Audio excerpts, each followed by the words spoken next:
Okay, hello everyone, AnEvilSnowman here. I'm just going to do a quick little video about how to counter invisibility using this magic thing here called the Smoke of Deceit.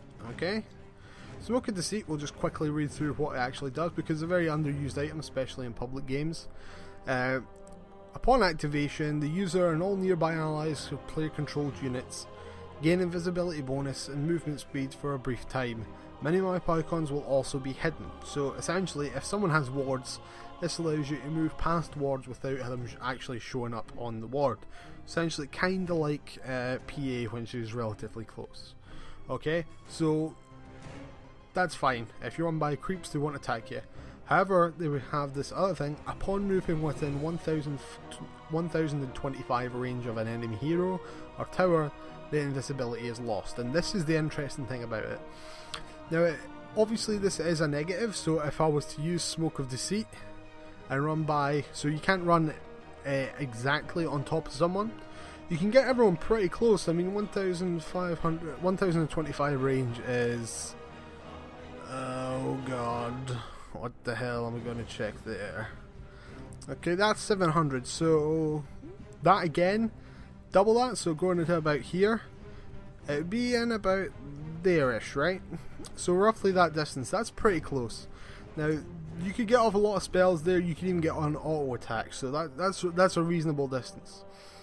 Okay, I have picked Spirit Breaker for a very specific reason.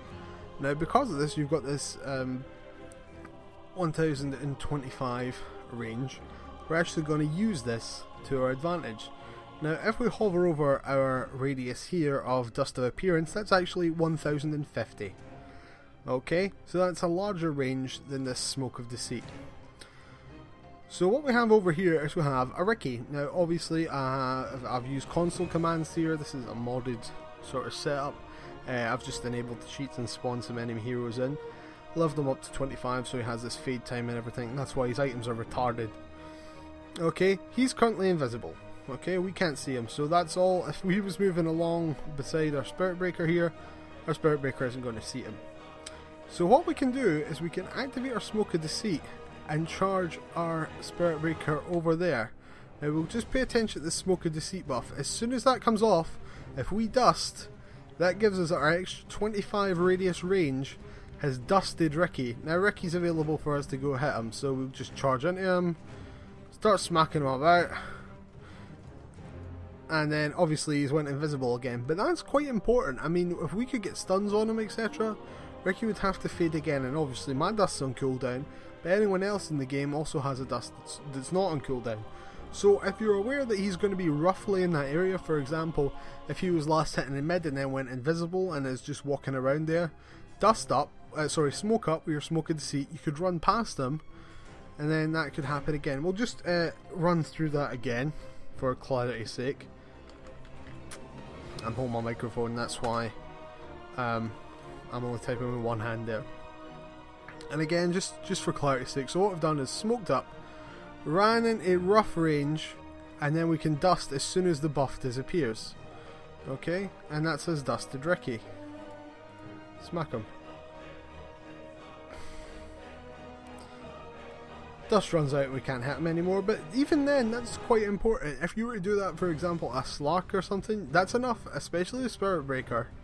You could charge Darkness and stun him in place, you could use the Greater Bash and you could bash him into this tower range.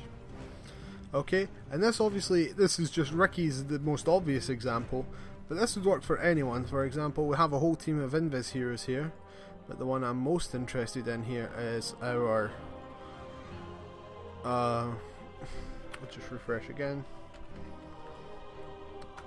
our Mirana's ult. Mirana uses her ult, everyone becomes invisible. Spirit Breakers, he doesn't know where anyone is, so he's just going to run in here. That comes off, he moves a little bit further in, and the smoke comes off. And the only reason we're moving a little bit further in is because the smoke will have worn off as soon as he saw Ricky. Okay, as soon as Ricky got vision of him. Obviously they're not all clumped up together, so in order to demonstrate that, we're just going to spread everyone out a little bit more and see who actually gets dusted. I'm going to need more Smoke of Deceit. I'm going to need more Smoke of Deceit. Smoke of Deceit, currently on cooldown in the shop. But here, you're getting the idea.